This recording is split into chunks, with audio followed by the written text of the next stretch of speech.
Mari kita ambil Alkitab kita akan belajar dari seorang tokoh wanita, Rahab tentunya. Ini tokoh yang sangat-sangat kontroversial, karena beliau adalah seorang pelacur. Tapi bagaimana dari seorang perempuan sundal, dia bisa menjadi mamanya seorang konglomerat di Bethlehem. Ini ibunya Boas. Bukan hanya itu saja, tidak sampai sana, Tuhan juga mengurapi dia menjadi nenek moyang Mesias. Rahab adalah salah satu yang menurunkan Raja Daud dan terus menerus hingga Yesus Kristus. Nah, kita akan pelajari bagaimana percaya versi Rahab ini. Imannya itu mengubah negatif bukan hanya menjadi positif, dari negatif menjadi luar biasa. Nah, iman yang seperti ini bukan asal percaya, iman seperti ini yang harus kita punya.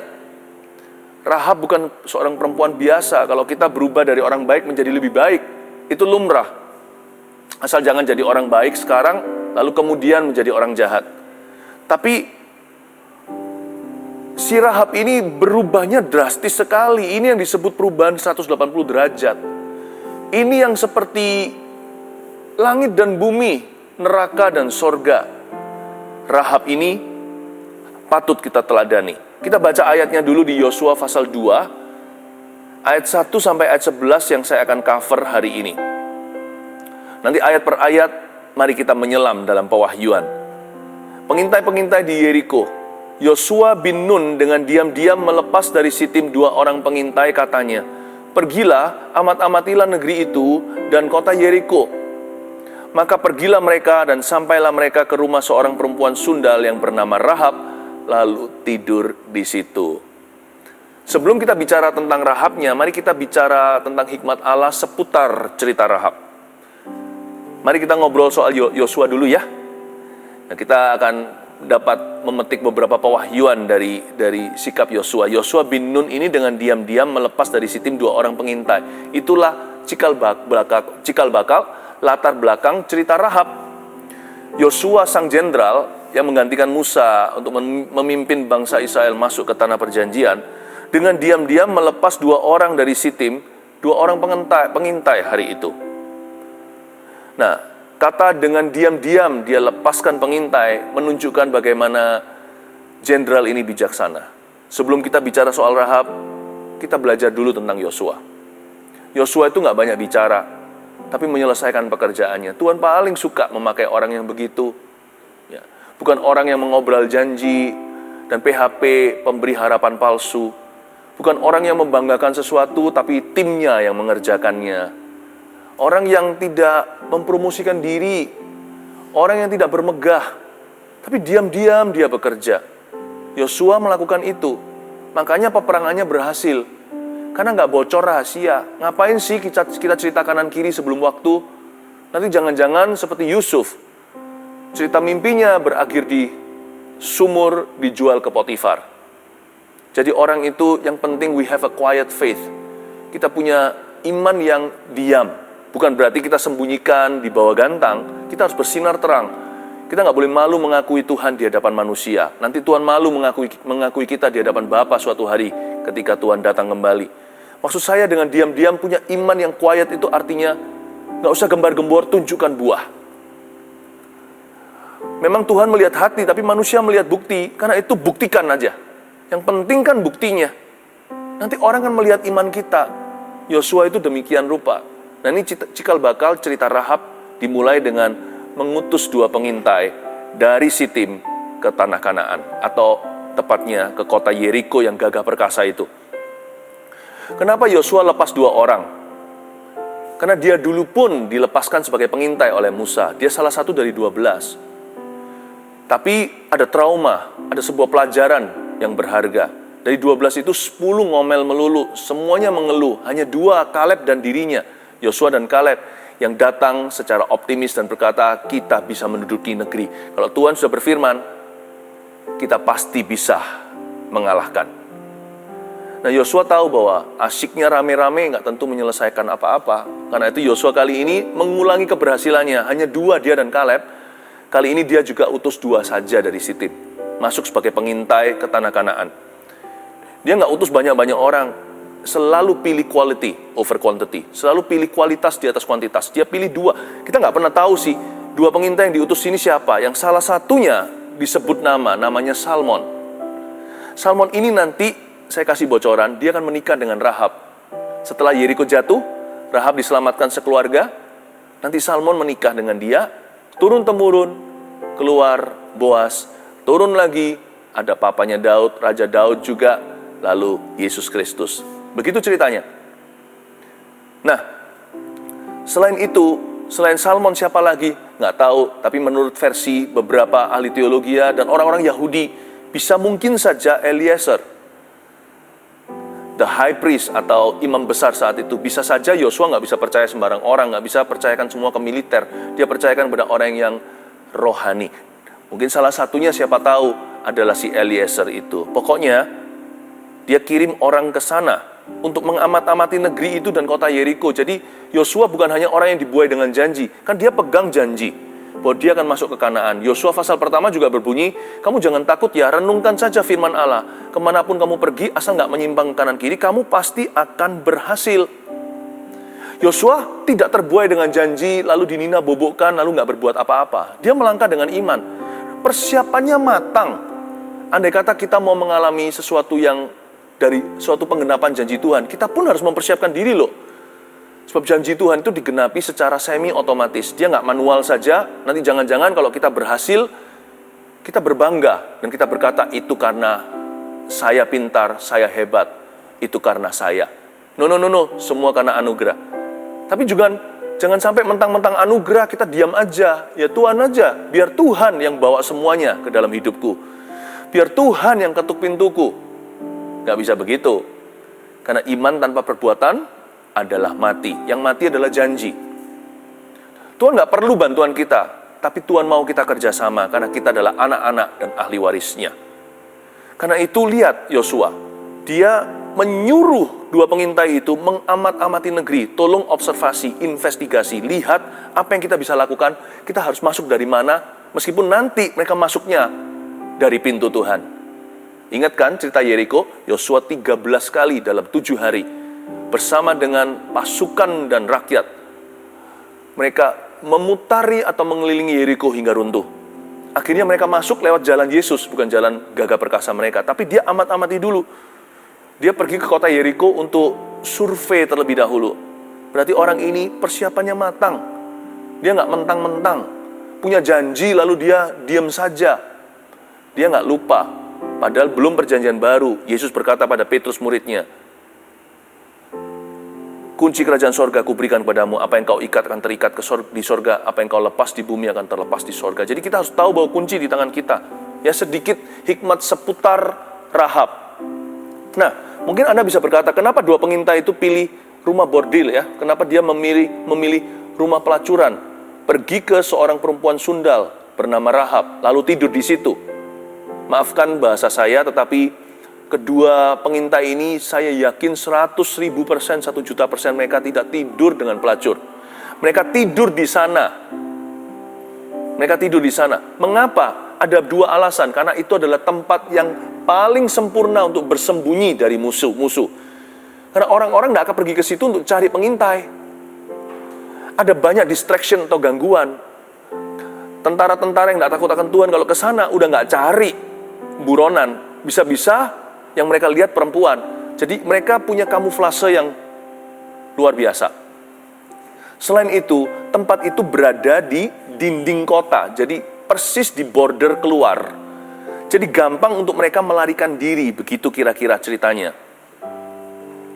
Nah, kalau hari ini jangan pilih tempat yang seperti ini tentunya, tapi itu zaman perang. Mereka pergi ke situ karena lokasinya strategis, mereka bisa bersembunyi. Use your common sense. Ada hal-hal tertentu nggak perlu pewahyuan. Pakai pengetahuan. Kita pakai pengetahuan yang umum. Oke, aku ini sedang mengintai negeri orang. Hendaknya tinggal di tempat yang gampang escape atau gampang untuk melarikan diri jikalau aku dikejar oleh musuh. Jadi dia tahu bahwa satu-satunya tempat rumah yang menempel di dinding itu untuk para saudagar yang lewat di sana. Sedih sih, Banyak orang gak setia sama istrinya, pergi ke tempat pelacuran itu. Tetapi hari itu, tempat itu bisa menjadi tempat persembunyian mereka. Selain tempatnya itu dekat pintu keluar, bukan dekat, pada pintu keluar, bukan hanya sampai di situ, tempat itu juga banyak sekali guest yang gak lapor RT kira-kira begitu. Jadi di situ mereka bisa bebas keluar masuk. Use your common sense. Pakai apa yang ada di tangan. Tapi hari ini kalau ada orang pergi ke pelacuran, nah itu nggak benar, nggak beres. Ini bukan zaman perang. Apapun alasannya nggak betul tuh.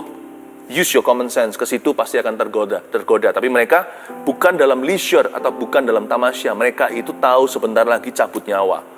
Jadi mereka tidak ada niat melihat wanita, tidak akan ada pencobaan. Coba pakai common sense-nya. Di setiap waktu itu ada hal tertentu, ada saat-saatnya sesuatu itu baik di waktu tertentu, tapi di waktu yang salah, sesuatu itu juga salah. Semua indah pada waktunya, semua indah pada tempatnya. Pakai pengetahuan yang sehat, tidak perlu pewahyuan bahkan. Timbang-timbang di dalam nuranimu, buat keputusan yang smart. Seputar Rahab ya, belum sampai ke Rahabnya aja kita udah belajar banyak ya. Kita lanjutkan sekarang, kita mulai masuk melihat si Rahabnya. Kemudian diberitahukanlah kepada Raja Yeriko demikian. Tadi malam ada orang datang kemari dari orang Israel untuk menyelidiki negeri ini. Alert, alert, bahaya, bahaya. Maka Raja Yeriko menyuruh orang kepada Rahab, mengatakan, bawalah keluar orang-orang yang datang kepadamu itu, yang telah masuk ke dalam rumahmu, sebab mereka datang untuk menyelidik seluruh negeri ini. Kok tahu? Ya pastilah, Raja punya intel di mana-mana. Mungkin lihat orang-orang yang hidungnya beda dengan orang Yeriko, fitur tubuhnya, bahkan mungkin logatnya waktu mereka berbicara. Gimana pun juga pasti akan ketahuan. Ayat 4, tetapi perempuan itu telah membawa dan menyembunyikan kedua orang itu. Berkatalah ia, sebelum berkatalah ia, saya jelaskan dulu. Si Rahab mengambil sebuah keputusan yang berhikmat. Tidak memusuhi Tuhan dan umatnya. Dia membawa dan menyembunyikan kedua pengintai itu ke dalam rumahnya. Sebelum saya baca 4b, saya berhenti di sini dan ceritakan perkara benar dan betul yang kita putuskan dan bikin hari ini, itu dampaknya jauh. Tabur tuai itu ada. Karena hari itu Yosua, ya kan, karena hari itu yang diutus oleh Yosua, dua pengintai ini diterima oleh seorang perempuan sundal. Ya. Dan Yosua, dan maka itu kemudian ribuan tahun kemudian keturunan Yosua kedua, Yesus namanya. Yosua itu bahasa Ibraninya. Ya. Nah, Yosua dan Yesus sama artinya, Tuhan menyelamatkan. Tapi kalau ini Yosua jenderal perang. Kalau Yesus itu Yesus Kristus dari Nazaret. Itu juru selamat kita. Ribuan tahun kemudian keturunan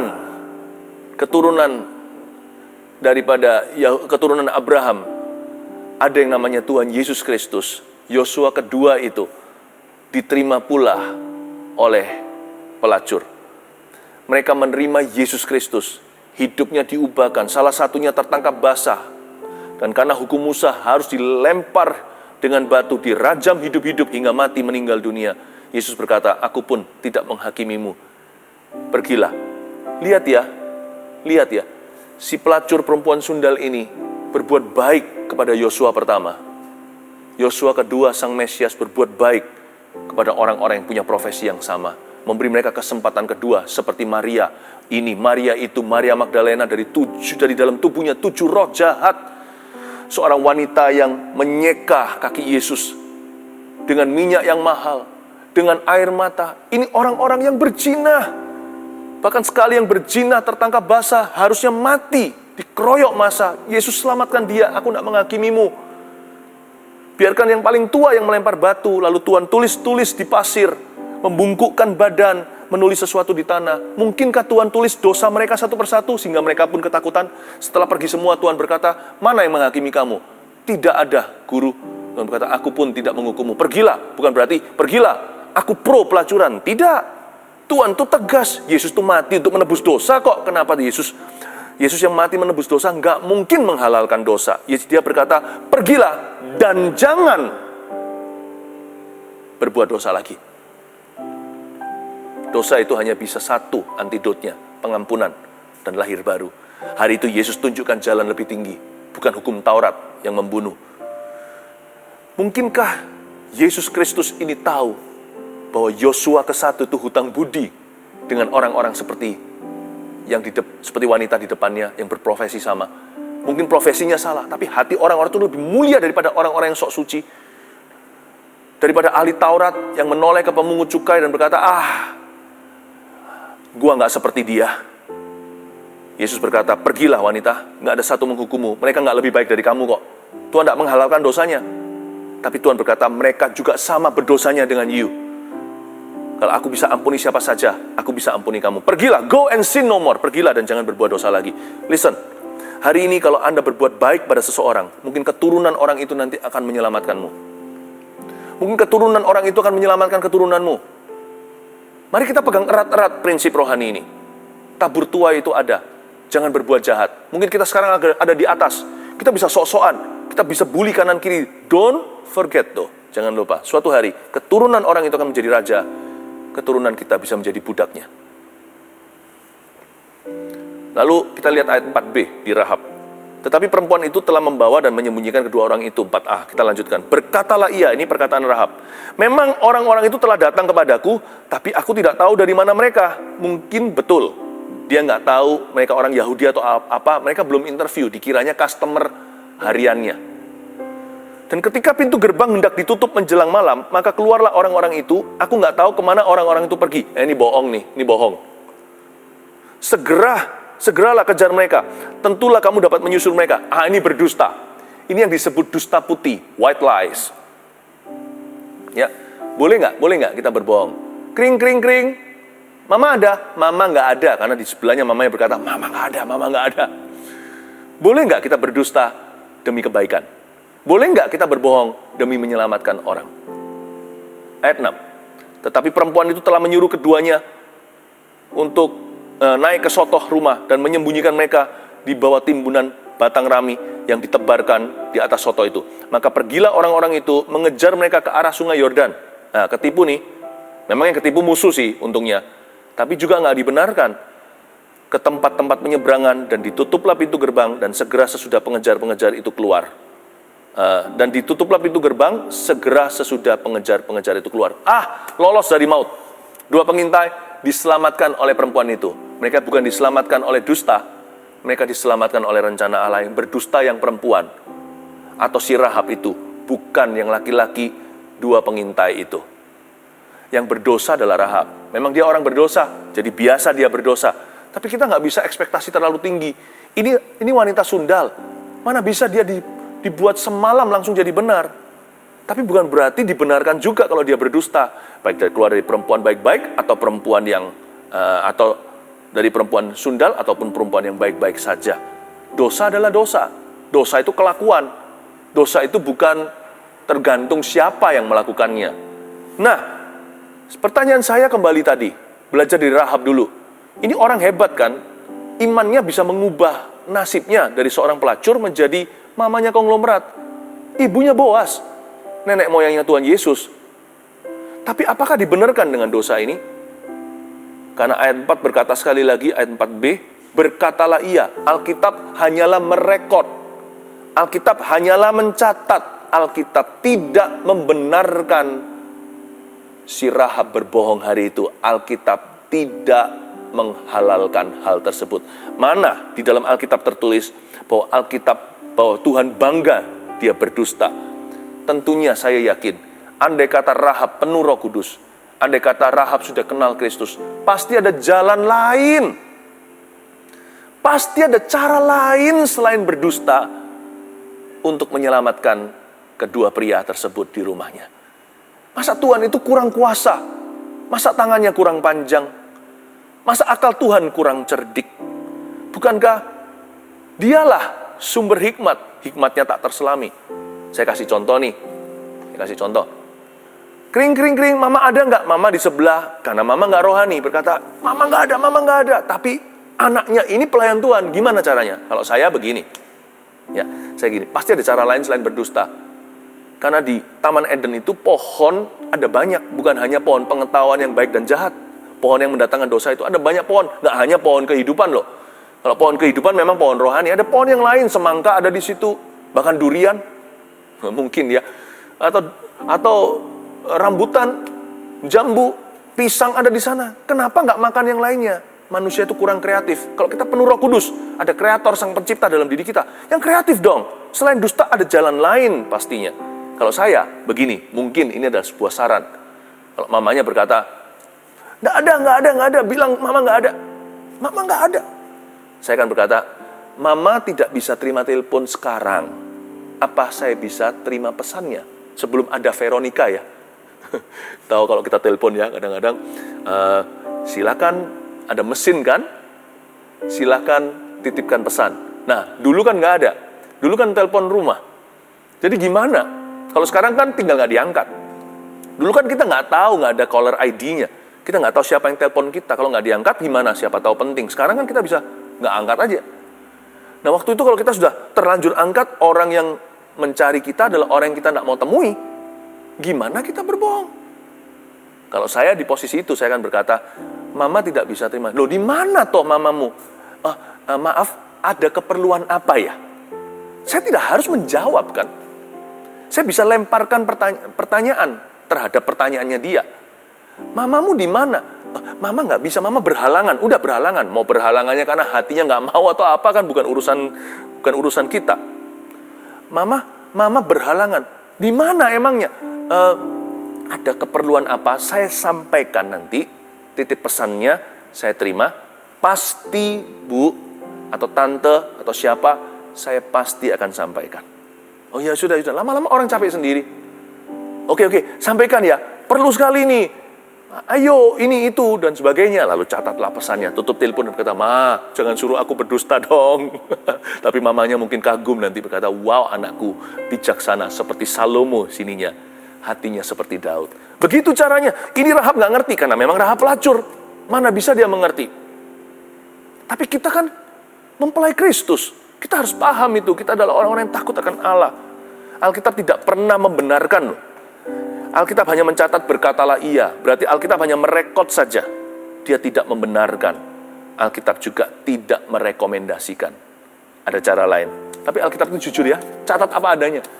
Meskipun demikian, Allah tahu kelemahan kita.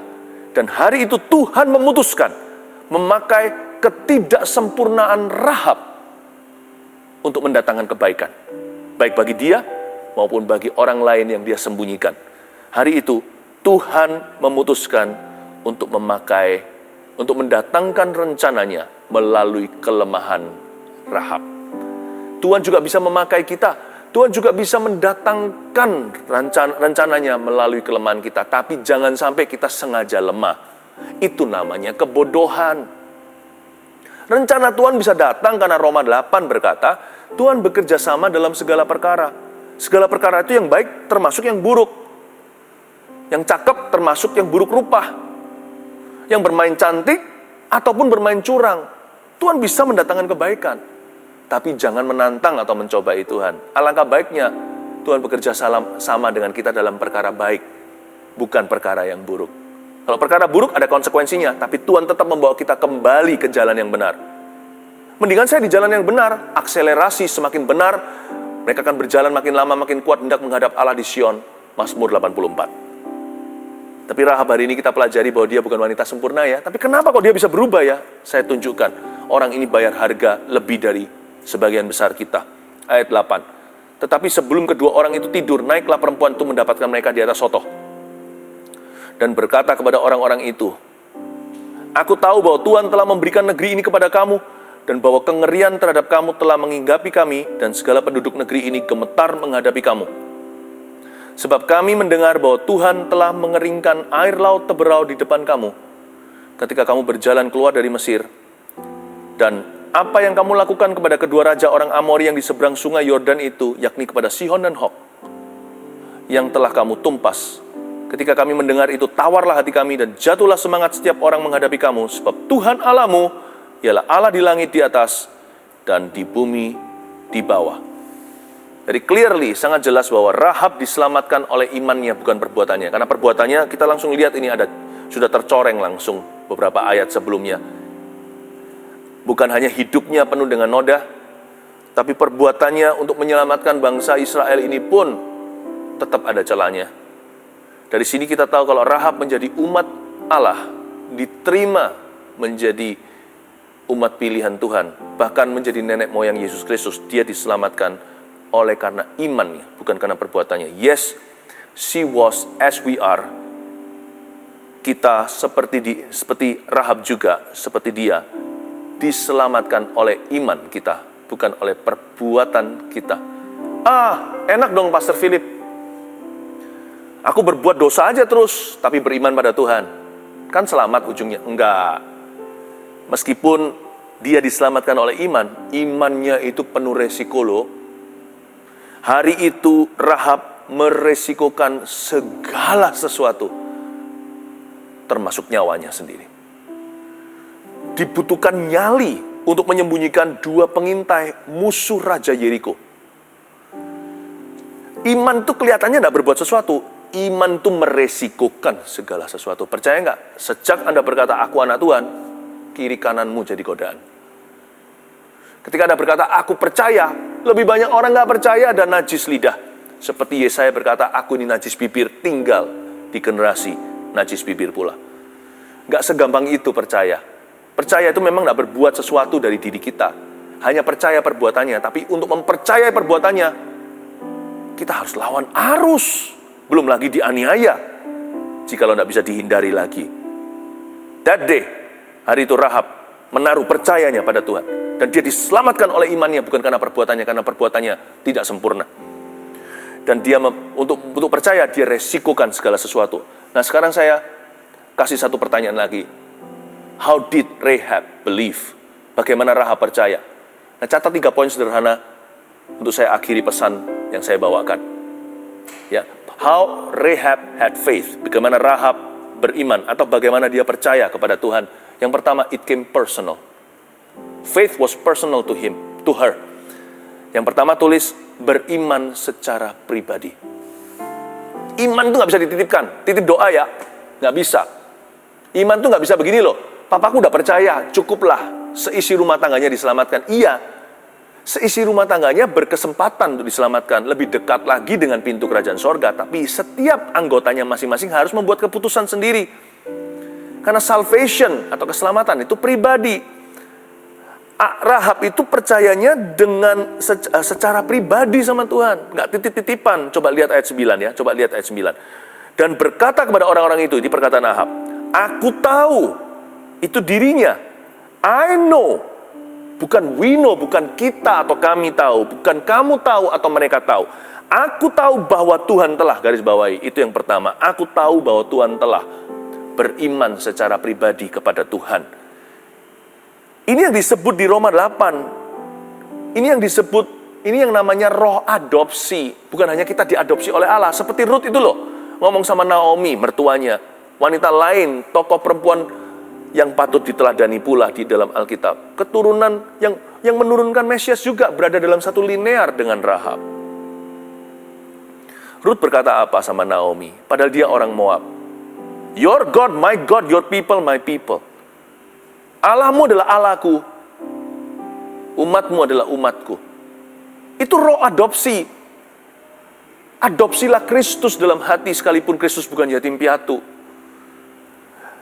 Miliki roh adopsi itu, the adoption spirit, the spirit of sonship, roh putranya yang berseru, ya Abba, ya Bapa, jadikan Tuhan itu Bapakmu, Ayahmu, juru selamat pribadimu, Tuhan dan gurumu. Pribadi lo ya, privat sama Tuhan. Bukan karena kita rame-rame, asiknya rame-rame datang ke gereja, titip kiri kanan imannya. Quiet faith seperti Yosua. Dia mengadopsi. Dia berkata, aku tahu bahwa Tuhan telah. Aku tahu, kata I know itu bukan knowledge. Kata aku tahu itu bukan pengetahuan umum. Aku tahu itu berarti aku percaya. Aku tahu. Yesus tanya, menurut kamu, menurut orang banyak, siapa aku? Ada yang bilang Yesaya, Yeremia, Elia, salah satu nabi-nabi itu. Menurut kamu siapa aku? Satu yang nyeletuk, namanya Petrus dan berkata, I know, you are the Messiah, the Son of God. Aku tahu engkau lah Mesias, anak Allah yang maha tinggi. Kata I know itu, I believe personally. Aku percaya secara pribadi. Ya. Yang kedua, bagaimana Rahab percaya? Ayat 10 dulu. Sebab kami mendengar bahwa Tuhan telah. Garis bawah itu. Sebab kami mendengar bahwa Tuhan telah. Nah, ini korporat. Berarti terjadi desas-desus, rumor, bahkan pengajaran jika perlu. Mungkin yang dia dapatkan dengan remah-remah, sedangkan orang Israel mendapat rotinya. Dia dengar kesaksian kanan kiri, kalau yang lain ditolong saya juga. Sebab kami mendengar bahwa Tuhan telah. Itu ayat 10. Yang kedua ini. By hearing the word of Christ or the word about Christ. Beriman lewat pendengaran akan firman Kristus atau firman tentang Kristus. Rahab itu percaya secara pribadi, dia beriman secara pribadi kepada Tuhan. Lalu dia beriman lewat pendengaran. Dia nggak sia-siakan informasi. Dia sendiri belum bisa dengar suara Allah. Tapi kalau dia dengar orang lain dengar suara Allah, dia jadikan itu suara Allah bagi hidupnya. Dia dengar kesaksian, itu kesaksian berbicara. Orang lain loh dengar khotbah setiap minggu juga nggak berubah. Ada orang tertentu nggak pernah bisa punya Alkitab di negara yang dianiaya. Mungkin dia hanya bisa dengar di Alkitab ada tertulis begini, dia simpan di hati. Atau bahkan mungkin ada robekan halaman-halaman Alkitab yang pernah dihanguskan. Mungkin dia simpan di kantungnya, satu ayat aja berbicara luar biasa. Itu Rahab. Dia nggak sia-siakan pendengaran. Karena Alkitab juga mengatakan iman itu timbul dari pendengaran. Dan Rahab itu percaya lewat pendengaran, dia beriman kepada Tuhan. Baik itu firman Kristus, maksudnya Kristus berfirman ke dia, kalau enggak, firman tentang Kristus. Banyak orang kan tinggi standarnya. Malah menurut saya ketinggian. Jangan-jangan tidak punya lagi iman seperti anak kecil. Ketinggian gimana? Kalau enggak Tuhan ngomong sendiri lewat pendeta itu contohnya enggak mempan. Saya tetap pelihara dan jaga iman sederhana. Kalau orang lain ditolong saya juga, saya bisa numpang. Kalau lihat orang itu, Tuhan bilang begitu sama hidupnya, saya berkata, Tuhanku sama kok dulu sekarang selamanya nggak berubah, nggak ada pertukaran bayangan. Tuhan nggak pandang bulu, dia nggak memandang muka. Kalau orang itu, Tuhan bicara, bukan soal berkat, kalau berkat jangan iri. Tapi kalau ada sesuatu yang sifatnya itu adalah kebaikan Tuhan, kemurahan, janjinya, apalagi pribadinya. Saya berkata, Tuhanku sama kok. Waktu saya amini kesaksian orang, saya sedang amini untuk diri sendiri. Jangan sia-siakan pendengaran. Rahab itu berkata, sebab kami mendengar bahwa Tuhan telah. Tapi bagi dia, berubah menjadi aku tahu bahwa Tuhan telah melakukan ini kepadamu. I know.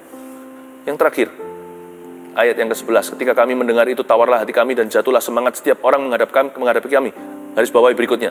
Sebab Tuhan Allahmu ialah, saya lanjutkan, ialah Allah di langit, di atas, dan di bumi di bawah. Sebab Tuhan Allahmu ialah, itu garis bawah, itu nomor 3. Bagaimana Rahab percaya? Dia beriman pada pribadi dan karakter Tuhan. Oh, luar biasa. Imannya nggak kuat sih, apalagi sempurna. Tapi imannya valid. Imannya genuine. Imannya itu sejati. Karena yang dia imani bukan Tuhan bisa kasih dia apa, seperti Santa Claus saja. Dia beriman pertama-tama pada pribadinya. Tuhan ialah. Bukan Tuhan sanggup lakukan segala perkara. Tuhan sanggup lakukan ini untuk aku. Tapi Tuhan ialah pencipta langit dan bumi. Dia berkata Allah di langit, di atas, dan di bumi di bawah. Dia mengakui bahwa Allah itu adalah Allah. Mazmur 23 itu ayat-ayatnya yang paling indah itu nomor 1. Tuhan adalah gembalaku. Saya potong gembala yang belakangnya karena gelar Tuhan ada banyak. Tuhan adalah. Kalau Anda dan saya menaruh iman percaya kepada karakter Allah, itu yang nggak berubah. Kita nggak mungkin jadi orang yang pernah kecewa sama Tuhan dan kehidupan. Karena kita nggak nunggu Tuhan melakukan sesuatu baru kita cintai Dia. Kita nggak nunggu Tuhan menjawab doa kita baru seolah-olah kita percaya karena Tuhan bisa membuktikan dirinya. No, aku terima dulu pewahyuan sederhana. Aku taruh percayaku pada pribadimu. You are sebelum you can. Engkau adalah sebelum engkau bisa. Makanya hati Tuhan masyiku sama wanita ini. Yang begini yang bisa nurunkan Yesus Kristus. Yang begini yang bisa diampuni dosanya. Bukan karena dia sempurna. tapi karena dia melihat Allah. Seringkali kita bukan melihat Allah, kita melihat berkat-Nya. Tapi Rahab melihat Allah. Dan sejak hari itu, saya yakin dia nggak akan berdusta lagi. Sejak saat itu pasti terjadi perubahan hidup yang sangat dahsyat dalam hidupnya. Siapa melihat Allah? Are you ready? Diubahkan selamanya. Beginilah Rahab percaya. Dia beriman secara pribadi. Beginilah Rahab percaya. Dia beriman lewat pendengaran. Beginilah Rahab percaya. Dia beriman pada pribadi Tuhan. Dan karakternya tidak pernah berubah. Maukah kita menjadi seperti Rahab? Apapun latar belakang kita, mungkin gak separah pelacur, bukan? Dia aja bisa berubah 180 derajat. Kita mungkin hanya butuh 169 derajat. Sebagian orang hanya memerlukan 71 derajat. Ada orang yang sudah baik sekali, tinggal berubah 5 derajat. Kalau Rahab bisa berubah dari pelacur menjadi mamanya konglomerat, yang menurunkan Yesus Kristus Sang Mesias melalui jalur keturunannya. Apalagi kita hari ini yang sudah menerima Kristus dalam hati. Saya percaya Tuhan sanggup mengubahkan kita asal kita beriman kepada Tuhan. Hatiku percaya,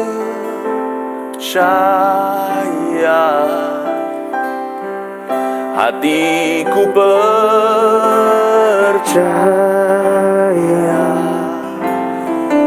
hatiku percaya,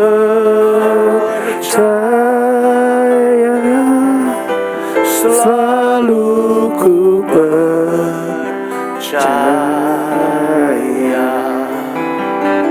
Hatiku percaya,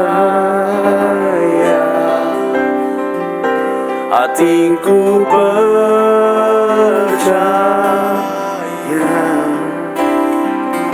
hatiku percaya,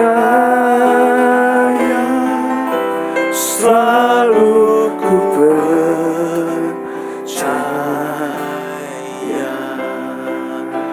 Hatiku percaya,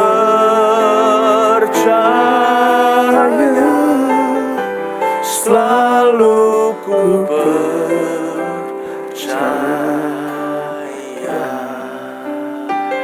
Hatiku percaya, selalu ku percaya. Letakkan tangan di dada, saya akan berdoa untuk memeteraikan firman ini dan pesan ini dari Tuhan. Tuhan Yesus, kamilah Rahab-Rahab dan Sakius-Sakius-Mu. Kami tidak bersih, hati kami ini penuh dengan kotoran. Tapi kami tahu ya Tuhan, Kau memberi kepada kami kesempatan untuk beriman. Suatu lembar kosong, lembar baru Kau bukakan untuk kami percaya. Hati kami percaya, terima kasih Kau menerima kami apa adanya. Ubahkan Tuhan, kami memiliki iman yang berkuasa untuk merubah diri dan orang lain juga. Urapi kami semua dengan darah Yesus dan urapan Roh Kudus. Terima kasih Tuhan, kami terima mujizat mulai hari ini. Kami berubah hati demi hati, sifat demi sifat, hingga kami sempurna berubah dari pelacur menjadi konglomerat kasih. Terima kasih Yesusku, dalam nama Yesus, haleluya, amin.